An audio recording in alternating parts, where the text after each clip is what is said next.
নমস্কার, দেখছেন রিপাবলিক বাংলা। বাংলার খবর কি নিয়ে আমি পৌলমী রয়েছি আপনাদের সঙ্গে। বাংলায় চলছে নির্বাচনী প্রচার পর্ব। দ্বিতীয় দফার নির্বাচন হয়ে গিয়েছে, সামনেই রয়েছে তৃতীয় দফার নির্বাচন। তার আগেই বঙ্গে নির্বাচনী প্রচারে বিজেপির সর্বভারতীয় সভাপতি জেপি নাড্ডা মুর্শিদাবাদের মাটি থেকে একাধিক ইস্যুতে রাজ্যের শাসক দল তৃণমূল কংগ্রেসকে তুলোধরা করলেন জেপি নাড্ডা। নিয়োগ দুর্নীতিতে মমতা বন্দ্যোপাধ্যায়ের প্রত্যক্ষ বা পরোক্ষ মদত রয়েছে, একের পর এক ইস্যুকে সামনে রাখলেন। পাশাপাশি সন্দেশখালীর প্রসঙ্গ তুলে ধরে নারী নিরাপত্তা নিয়ে আরো একবার সরব হলেন জেপি নাড্ডা। রাজ্যের কি পরিস্থিতি, রাজ্যের সামগ্রিক পরিস্থিতি নিয়ে উদ্বেগ প্রকাশ করলেন নির্বাচনী প্রচারে এসে জেপি নাড্ডা।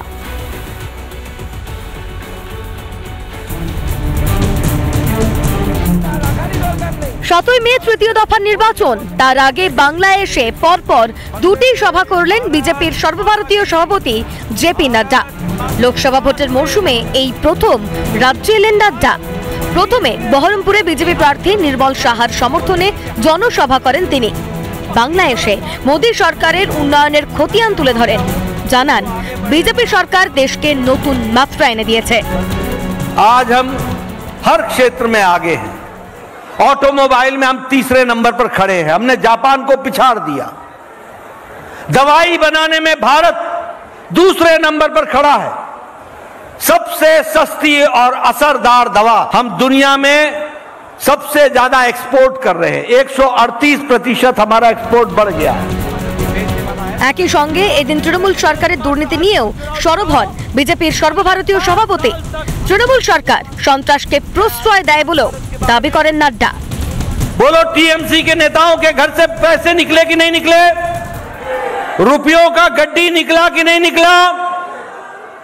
जखीरा निकला कि नहीं निकला? टीचर भर्ती में घोटाला किया कि नहीं किया? ये सब घोटालेबाज, भ्रष्टाचार करने वाले हैं। নারী নিরাপত্তা নিয়েও এদিন রাজ্য সরকারকে তুলোধনা করেন নাড্ডা। বলেন, এই সরকার মামাটি মানুষের কথা শুনিয়ে ক্ষমতায় এসেছিল, আর এখন বাংলার মায়েরাই সুরক্ষিত নয়। ममता जी मां, माटी, मानुष ये बात करके आई थी सत्ता में। आप बताइए, इसी बंगाल में संदेशखाली की घटना घटी कि नहीं घटी? महिलाओं का उत्पीड़न हुआ कि नहीं हुआ? महिलाओं के साथ अत्याचार हुआ कि नहीं हुआ? महिला मुख्यमंत्री होने के बावजूद आज पश्चिम बंगाल में महिलाएं सुरक्षित नहीं है। এরপর রানাঘাটের বিজেপি প্রার্থী জগন্নাথ সরকারের সমর্থনে সভা করেন তিনি। জগন্নাথ সরকারকে ফের সাংসদ করার ডাক দেন জেপি নাড্ডা। রিপাবলিক বাংলা।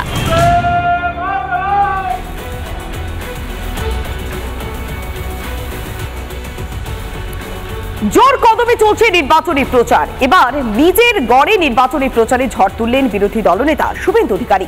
নিয়োগ দুর্নীতি ইস্যুতে প্রচারের ময়দানে শাসক দলকে রীতিমতো তুলোধরা করলেন বিরোধী দলনেতা। এসএসসি শুধুমাত্র নয়, পুরসভা থেকে ফায়ার ব্রিগেড নিয়োগ দুর্নীতির তালিকা নাকি বেশ খানিকটা দীর্ঘ। সামনে আসবে দুর্নীতির মাস্টার মাইন্ড। মেদিনীপুরের মাটি থেকে ওপেন চ্যালেঞ্জ ছুড়লেন বিরোধী দলনেতা।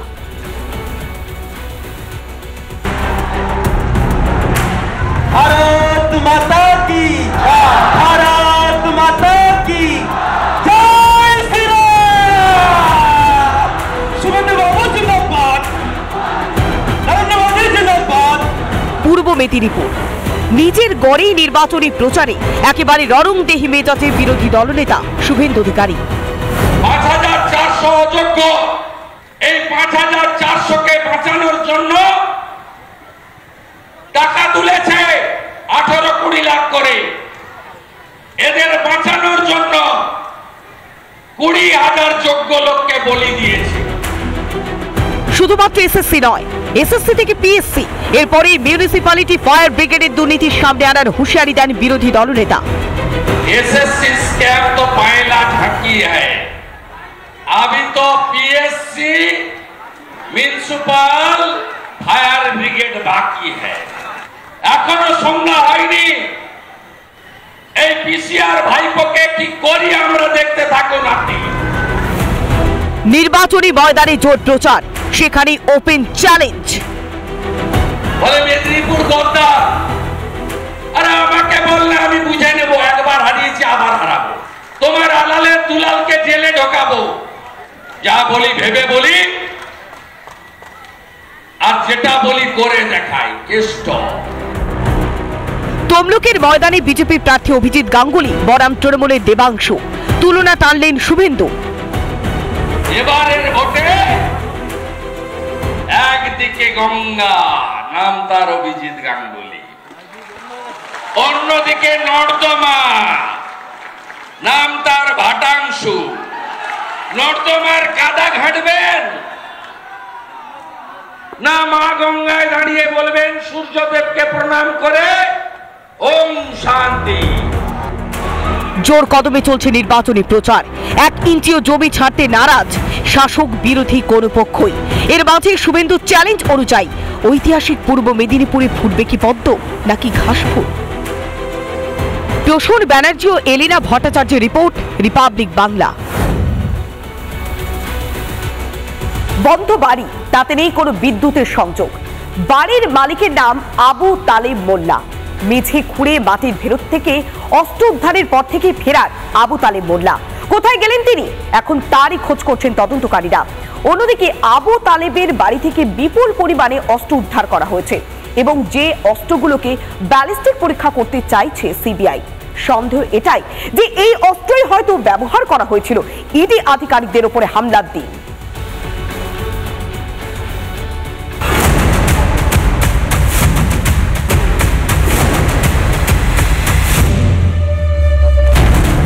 আবু তালেব মোল্লার বাড়ি থেকে পাওয়া অস্ত্র ব্যালিস্টিক পরীক্ষার জন্য পাঠাতে চলেছে সিবিআই। মূলত অস্ত্রগুলি কতদিন আগের ও অস্ত্রগুলি ব্যবহার হয়েছিল কিনা নাকি একেবারে নতুন অস্ত্র তা জানা যাবে এই ব্যালিস্টিক পরীক্ষায়। এই ব্যালিস্টিক পরীক্ষায় মূলত যে জিনিসটা সিবিআই যেটা জানতে চাইছে যে এই অস্ত্রগুলি ইউজ করা হয়েছে কিনা। আরও একটি হিন্ট দিয়ে রাখি, এই অস্ত্রগুলি ইউজ করা হলে তার যে সেই অস্ত্র থেকে যে গুলি চলেছিল সেই গুলির ক্যারেক্টার এবং এই বাড়ি থেকে উদ্ধার হওয়া গুলির ক্যারেক্টার দুটো যদি এক হয় তাহলে কিন্তু এই তদন্তে নতুন একটা মোড় চলে আসতে পারে। গোপন সূত্রে খবর পেয়ে তল্লাশিতে গিয়েছিল সিবিআই, কিন্তু সেখানে কেঁচো খুঁড়তে কেউটে বেরিয়ে পড়ে। শেখ শাহজাহান ঘনিষ্ঠের আত্মীয়ের বাড়ি থেকে উদ্ধার হয় আগ্নেয়াস্ত্র বিস্ফোরক। বিস্ফোরক বা আগ্নেয়াস্ত্রের বহর দেখে এনএসজির সঙ্গে যোগাযোগ করে সিবিআই। নামানো হয় এক্সপ্লোসিভ অর্ডিন্যান্স ডিসপোজাল রোবো। বেরিয়ে পড়ে প্যাকেট ভর্তি বিস্ফোরক। এনএসজির সঙ্গে আসে বিশেষ প্রশিক্ষিত বেলজিয়ান ম্যালিনোইস প্রজাতির কুকুর। তল্লাশি অভিযান সেরে এবং 4টি বোমা নিষ্ক্রিয় করে এলাকা ছাড়েন এনএসজি কমান্ডোরা। কি উদ্ধার? বিদেশি রিভলভার একটি, দেশি রিভলভার একটি, পুলিশের ব্যবহার্য রিভলভার একটি, বিদেশি পিস্তল 4টি, 9mm বুলেট 120টি, .45 কার্তুজ 50টি, 9mm কার্তুজ 120টি, বিভিন্ন ধরনের কার্তুজ 348টি। কিন্তু যার বাড়ি থেকে উদ্ধার হলো এত আগ্নেয়াস্ত্র বোমা তার খোঁজ মেলেনি। কোথায় আবু তালেব মোল্লা? এখন তারই খোঁজ করছেন তদন্তকারীরা। আবু তালেব কি তাহলে তলে তলে অস্ত্র পাচারকারীদের সঙ্গে ইনভলভ ছিল? এই বিষয়টা জানতে চাইছে সিবিআই আধিকারিকরা।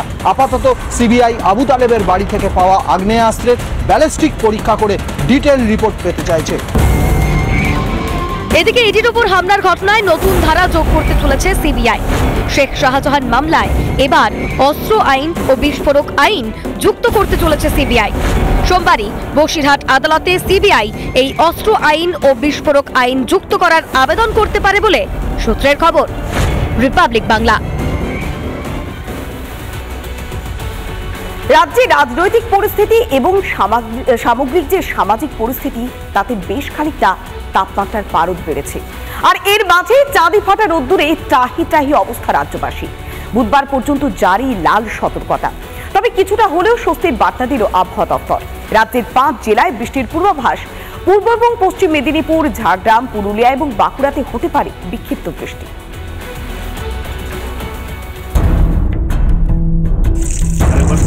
রাজ্যের জেলায় জেলায় তীব্র দাবদাহ। শনিবারের পর রবিবারেও তাপে পুড়ছে বাংলা।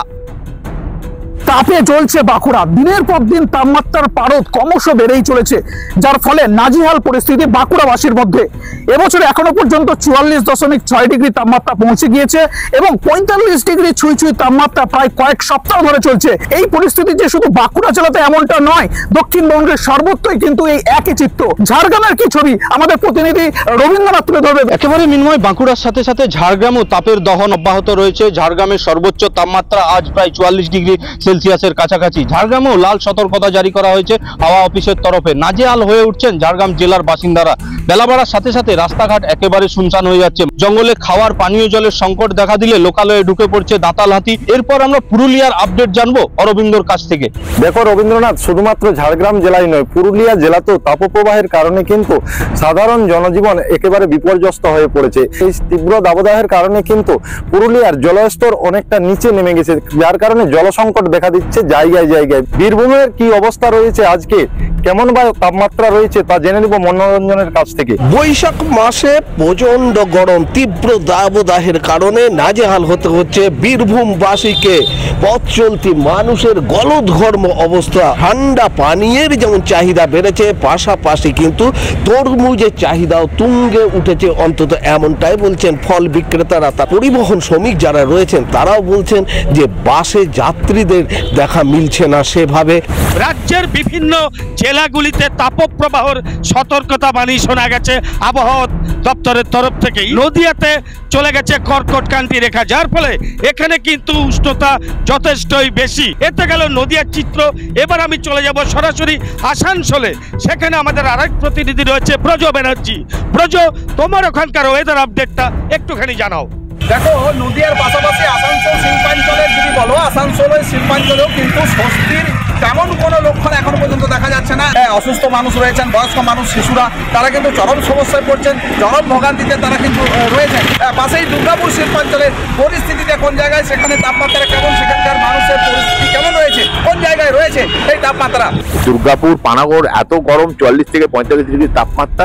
সকাল থেকে যেভাবে গনগনে সূর্যদেবের আঁচ এবং সঙ্গে গরম হাওয়া, এই দুপুরের দিকে কিন্তু একটু স্বস্তির খবর। আকাশে মেঘের আনাগোনা, সন্ধ্যেয় কালবৈশাখী হওয়ার একটা সম্ভাবনা আছে আবহাওয়া দপ্তর সূত্রে যেটা খবর, এবং সেটা হলেই সাধারণ মানুষের স্বস্তি। আরো বাড়তে পারে তাপমাত্রা। তাপ প্রবাহ চলছে মালদা মুর্শিদাবাদেও। গরমে হাঁসফাঁস অবস্থা মানুষের। একটু বৃষ্টির আশায় চাতক পাখির মতো আকাশের দিকে তাকিয়ে বসে আছে বঙ্গবাসী। রিপাবলিক বাংলা। দেখালাম দক্ষিণবঙ্গের ছবিটা, একেবারে হাঁসফাঁস দশা। এবার দেখুন উত্তরবঙ্গে হঠাৎ করেই ঝড় বৃষ্টি। ক্ষণিকের ঝড়ে ব্যাপক ক্ষয়ক্ষতি হয়েছে আলিপুরদুয়ারে। কালচিনি ব্লকে এদিন বিকেলে মুষলধারায় বৃষ্টিতে ক্ষতিগ্রস্ত একাধিক পরিবার। ভেঙে পড়েছে মেজপাড়া আতিয়ারি চা বাগানের একাধিক শ্রমিকের ঘর। উপড়ে গিয়েছে বড় বড় গাছ, ভেঙে পড়েছে বিদ্যুতের খুঁটি। অধিকাংশ এলাকায় বিকেল থেকে বিচ্ছিন্ন হয়ে গিয়েছে বিদ্যুৎ পরিষেবা।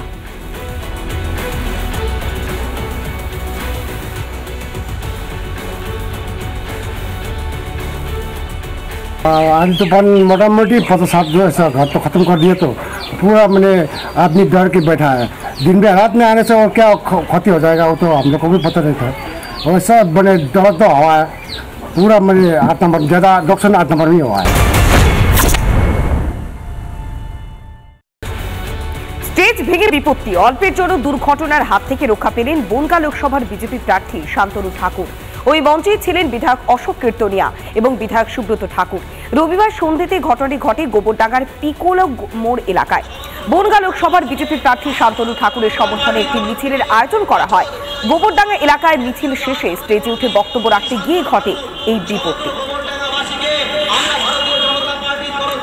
যদিও অল্পের জন্য রক্ষা পান শান্তনু ঠাকুর, তার সঙ্গে বিজেপির অন্যান্য যে কর্মী সমর্থকরা ছিলেন তারা তাকে সঙ্গে সঙ্গেই ধরে নেন।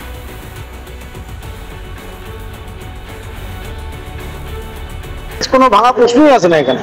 এখানে একটা অস্থায়ী পাটাতন, সেইটা একটা প্লাই ছিল, যা একটু আপ ডাউন করেছে, ভাঙার কোনো প্রশ্নই আছে। দেখা যাচ্ছে, ছবিটা দেখা যাচ্ছে সবাই মিলে বাঁচাল, উনি বসে যাচ্ছিল, ওটা জার্কিং হয়েছে। ব্যাপারটা হলো এটা অস্থায়ী পাটাতন। দেখবেন, আপনারা খেয়াল করুন যে ওখানে নিচে কোনো বাসের খুঁটিও ছিল, তাতে কি করে স্টেজ হয়? একটা অস্থায়ী স্টেজ, যাতে আমরা ওখানে র্যালিটা শেষ করেছি, যাতে এখানে আমাদের প্রার্থী তার বক্তব্যের মাধ্যমে র্যালিটা এখানে শেষ হয়েছে। দেখুন, এটা তো খারাপ লাগার, কোনো দুর্ঘটনাই কাম্য নয়। মাননীয় সাংসদ সুস্থ থাকুন, তার যেন শারীরিক কোনো অসুবিধা না হয় আমি এই কামনা করব। রাজনীতির জায়গায়